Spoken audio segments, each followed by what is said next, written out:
ফিরে এলাম বিরতির পর। এই মুহূর্তে চোখ রাখবো আরো একটি গুরুত্বপূর্ণ খবরে। মদন মিত্র তিনি পরিবারের লোকজন ছাড়া কারোর সঙ্গে কোনো রকম যোগাযোগ রাখতে পারবেন না। নির্বাচন কমিশনের নির্দেশে এই নির্দেশিকা জারি করেছেন স্বরাষ্ট্র সচিব। একই সঙ্গে এই নির্দেশিকাও জারি করা হয়েছে যে মদন মিত্র কোনোভাবেই মোবাইল ফোন ব্যবহার করতে পারবেন না। শ্রাবন্তী সাহা আমাদের সঙ্গে টেলিফোন লাইনে রয়েছেন। শ্রাবন্তী, দেখো, গতকালই আমরা দেখেছি যে ভবানীপুরের প্রার্থী দীপা দাসমুন্সি তিনি একটি অভিযোগ করেন যে যেহেতু ভবানীপুর এলাকায় মদন মিত্রের বাড়ি এবং এই মুহূর্তে তিনি যেহেতু জেলের বাইরে হাসপাতালে ভর্তি রয়েছেন, সেক্ষেত্রে তিনি কিন্তু প্রভাবিত করতে পারেন ভোটারদের, তিনি ভোটের উপরে একটা প্রভাব বিস্তার করতে পারেন, এমনই আশঙ্কা করে তিনি একটি চিঠি লিখেছিলেন গতকালই কমিশনের দপ্তরে। আজ কমিশনের পক্ষ হয়েছে যেমন ভাবে বলা হয়েছে যে মদন মিত্র এই ভোটের দিনগুলিতে কোনোভাবেই কোনো মোবাইল ব্যবহার করতে পারবেন না। পাশাপাশি এখন এই মুহূর্তে তিনি হাসপাতালে রয়েছেন, হাসপাতালে তার পরিবারের কেউই তার সঙ্গে, পরিবার ছাড়া আর কেউ তার সঙ্গে দেখা করতে পারবেন না। কমিশন এই নির্দেশিকা সরাসরি স্বরাষ্ট্র সচিবকে পাঠিয়েছেন। এই নির্দেশিকা চলে গিয়েছে যেমন ভাবে হাসপাতালে, তেমনি ভাবে জেল সুপারের কাছেও এই নির্দেশিকা গিয়েছে এবং আজ থেকেই লাগু হতে চলেছে। আজ থেকেই মদন মিত্র যেমন ভাবে ফোনও ব্যবহার করতে পারবেন না, ঠিক তেমনি ভাবে জেলে শুধুমাত্র তার পরিবারের লোকজন ছাড়া আর কেউ তার সঙ্গে দেখা করতে পারবেন না। শ্রাবন্তী, সেক্ষেত্রে কি কোনো রকম নজরদারি, অর্থাৎ এই নির্দেশগুলো পালন হচ্ছে কিনা সেটা দেখার জন্য কোনো রকম নজরদারির ব্যবস্থা করা হচ্ছে?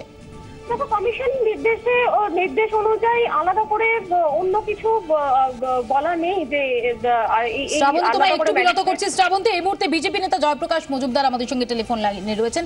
জয়প্রকাশ, তা মৌপি আপনার সঙ্গে কথা বলছি। মদন মিত্র তিনি পরিবারের লোকজন ছাড়া কারোর সঙ্গে কোনো রকম যোগাযোগ করতে পারবেন না এবং তার মোবাইল ফোন ব্যবহারের উপরও নিষেধাজ্ঞা জারি করেছেন স্বরাষ্ট্র সচিব নির্বাচন কমিশনের নির্দেশে। আপনারা দ্বারস্থ হয়েছিলেন নির্বাচন কমিশনে, আপনাদের কি প্রতিক্রিয়া? আজকে সকালে আমরা নির্বাচন কমিশনে গিয়েছিলাম, সিইওর অফিসে গিয়ে আমরা এই দাবি জানিয়েছি যে মদন মিত্রকে শুধু ওই সিসিটিভি ক্যামেরা দিয়ে আটকানো যাবে না। আমরা বলেছিলাম যে তারপর বিকেলবেলা আপনারা আসছে কাল দেখবেন যে উনি অনেক লোকের সঙ্গে কথা বলছেন, ফোন ব্যবহার করছেন, রুমটা ওই হাসপাতালের ঘরটা কন্ট্রোল রুম হিসেবে ইউজ হবে। তখন ওনারা আমাদের জিজ্ঞেস করেন কি চাইছেন। আমরা বলি যে উনি যদি সত্যি অসুস্থ হন, ওনার রেস্টের দরকার, ওখানটাতে যেন বাইরের লোক কেউ না ঢুকতে পারে, ডাক্তার এবং ফ্যামিলির লোক ছাড়া, এবং বাইরে সশস্ত্র প্রহরা থাকা দরকার, নিচে থাকা দরকার, এবং কোন রকম ভাবে ফোন হচ্ছে স্বাস্থ্যের পক্ষে খারাপ, মানে হানিকর, তাই জন্য যেন কোনো ফোন না থাকে, মোবাইল ফোন না থাকে, এবং পারলে টিভিটাও বন্ধ করে রাখবেন, কারণ সেটা উত্তেজনার কারণ হতে পারে। এবং আমরা দেখলাম একটু আগে আমাদের যে আমরা চেয়েছিলাম দাবি, সেই মতন ইলেকশন কমিশন নির্দেশ জারি করেছেন যে মদন মিত্র, যেটা মমতা বন্দ্যোপাধ্যায় আসলে মদন মিত্রকে নিজের লেফটেন্যান্ট, আগের ইলেকশন গুলো করিয়েছেন, চোর বদমাস গুন্ডাদের চেনেন, তাই জন্য নিয়ে এসে রেখেছিলেন SSKM এ, যেটা ভবানীপুর কেন্দ্রের অন্তর্গত, এবং সেইটা ভাঙচাল হয়েছে। ওনার ওই মদন মিত্রের ওই ঘরটা ইলেকশন কন্ট্রোল রুম হিসেবে ব্যবহার হতে পারবে না, সেই নির্দেশ গেছে।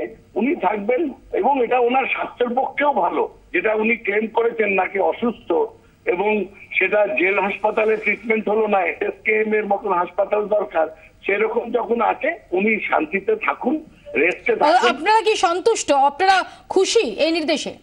শুনুন, এই পুরো প্রক্রিয়াতে খুশি অখুশির ব্যাপার নেই, সাধারণ মানুষ যেন ভোট দিতে পারে, যাকে ইচ্ছে ভোট দিক, নিজের ভোট নিজে দিক। জয়প্রকাশ বাবু, ধন্যবাদ। জয়প্রকাশ মজুমদার আমাদের সঙ্গে এতক্ষণ টেলিফোনে কথা বলেন। আপনাদের আরো একবার জানিয়ে রাখি, মদন মিত্র তার সঙ্গে পরিবারের লোকজন ছাড়া কেউ দেখা করতে পারবেন না। তার মোবাইল ফোন ব্যবহারের উপরও নিষেধাজ্ঞা জারি করেছেন স্বরাষ্ট্র সচিব। নির্বাচন কমিশনের নির্দেশে এই নিষেধাজ্ঞা বলে জানা যাচ্ছে। মোহাম্মদ সেলিম, CPIM সাংসদ আমাদের সঙ্গে টেলিফোন লাইনে রয়েছেন। সেলিমদা, মৌপিয়া, সেলিমদা, এই নির্দেশ সেটাকে আপনারা কিভাবে দেখছেন? মৌপিয়া, তোমরা জানো এই দাবিটাই আমরা করেছিলাম, কারণ মানুষ অসুস্থ হলে হাসপাতালে বেড পায় না, এখানে আগে বেড তৈরি করে তারপর অসুস্থ হয়েছেন। মদন মিত্র কামারাটির জন্য ট্রাই করেছিলেন, জানাজানি হতে হয়নি। এখন যেহেতু মুখ্যমন্ত্রী ভবানীপুরে খুব বিপদে আছেন, বিপদের ত্রাতা হিসেবে তাকে তিনি জেলে থাকা অবস্থায় ক্যান্ডিডেট করেছেন, তার বাহিনী নামিয়ে এটা করতে হবে, কারণ ফিরাদ এমনিতে করতে, ফিরাদ হাকিম নিজেই এখন বিপর্যস্ত। তাহলে আমাদের একটা দাবি ছিল, এবং আমি ধন্যবাদ জানাচ্ছি যে তার ফোন ল্যান্ডলাইন, এমনকি ওই যে স্টাফ অ্যাটেন্ডেন্ট তাদেরও যোগাযোগ রাখা উচিত নয়। কারণ পিজি হাসপাতাল তো এখন আরেকটা ঘাটে গিয়েছে, যেখানে ডায়ালিসিস হয়, মানুষের চিকিৎসা হয় না।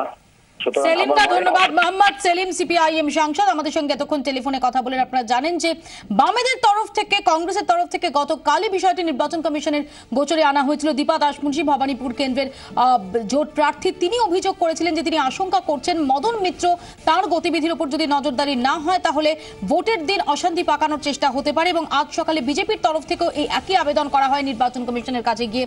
অবশেষে নির্বাচন কমিশনের নির্দেশ অনুসারে স্বরাষ্ট্র সচিব মোবাইল ফোন ব্যবহারের উপর নিষেধাজ্ঞা করেছেন মদন মিত্রের উপর, এবং একই সঙ্গে পরিবারের লোক ছাড়া তিনি আর কারোর সঙ্গে দেখা করতে পারবেন না এমনই নির্দেশিকা জারি করা হয়েছে। আমি আবারও ফিরবো শ্রাবন্তী সাহার কাছে। শ্রাবন্তী কি আছো আমাদের সঙ্গে? শ্রাবন্তীর সঙ্গে আমাদের যোগাযোগ বিচ্ছিন্ন হয়ে গেছে। আপনাদের আরো একবার জানিয়ে রাখি, গতকাল থেকে আমরা দেখছিলাম মদন মিত্র তিনি জেলের বাইরে হাসপাতালে রয়েছেন, এই মর্মে আশঙ্কা প্রকাশ করতে শুরু করেছিলেন বিরোধীরা। গতকাল বামেদের তরফ থেকে প্রতিনিধি দল তারা নির্বাচন কমিশনে যান। দীপা দাসমুন্সি ভবানীপুর কেন্দ্রের জোট প্রার্থী, তিনি চিঠি দেন নির্বাচন কমিশনের মুখ্য নির্বাচন কমিশনার নাসিম জায়দিকে, এবং যেখানে আশঙ্কা প্রকাশ করা হয় যে মদন মিত্রের গতিবিধির উপর যদি নজর রাখা না হয় তাহলে ভোটের দিন অশান্তি পাকানোর চেষ্টা হতে পারে। আজকে আমরা দেখি যে এই একই মর্মে বিজেপির তরফ থেকে প্রতিনিধি দল তারা নির্বাচন কমিশনের অফিসে গিয়ে এই মর্মে অভিযোগ জানান, এবং অবশেষে নির্বাচন কমিশনের নির্দেশিকা জারি করেছেন স্বরাষ্ট্র সচিব। মদন মিত্রের ওপর ফের কমিশনের নিষেধাজ্ঞা, যেখানে বলা হয়েছে যে মোবাইল ফোন ব্যবহার করতে পারবেন না মদন মিত্র, এবং পরিবারের লোকজন ছাড়া আর কেউ তার সঙ্গে দেখা করতে পারবেন না।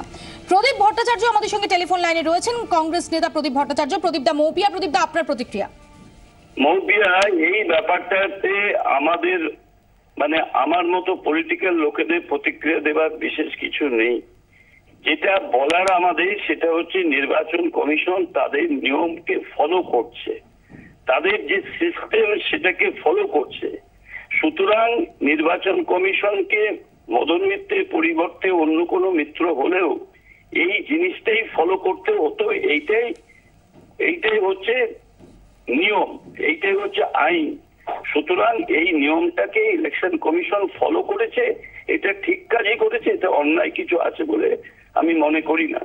এখানে কোনো রাজনীতির অঙ্ক নেই, এটা সম্পূর্ণ আইনের বিষয় এবং আইন মোতাবেক কমিশনকে কাজ করতে হয়েছে। আপনারা কি আশ্বস্ত? কারণ আমরা দেখেছিলাম যে কংগ্রেস প্রার্থী ভবানীপুরের দীপা দাসমুন্সি তিনি গতকাল এই একই মর্মে চিঠি দিয়েছিলেন নির্বাচন কমিশনারকে। আপনারা কি আশ্বস্ত এই নির্দেশের পর? না, আমাদের আশ্বস্ত হওয়ারও কিছু নেই, কিন্তু ঘটনাটা ঠিকই। ইলেকশন কমিশন যেটা করেছেন সঠিক কাজই করেছেন, নিয়ম মাফিক করেছেন। আমাদের স্বস্তি অস্বস্তির ব্যাপারটা তো ডিফারেন্ট অ্যাঙ্গেল, পলিটিক্যাল অ্যাঙ্গেল, কিন্তু আমি পলিটিক্যাল অ্যাঙ্গেলের মধ্যে ঢুকছি না, আমি একটা প্রশাসনিক অ্যাঙ্গেলের মধ্যে যাচ্ছি, এবং সেখান থেকে আমার যেটা মনে হয়েছে সেটা হচ্ছে কমিশন ঠিক কাজই করেছে। প্রদীপদা ধন্যবাদ। প্রদীপ ভট্টাচার্য কংগ্রেস নেতা আমাদের সঙ্গে এতক্ষণ টেলিফোনে কথা বলেন। আমরা এই সংক্রান্ত খবরে চোখ রাখবো অন্যান্য খবরেও। আপাতত এ পর্যন্ত, একটু পরে দেখুন বক্স অফিস, সঙ্গে থাকুন 24।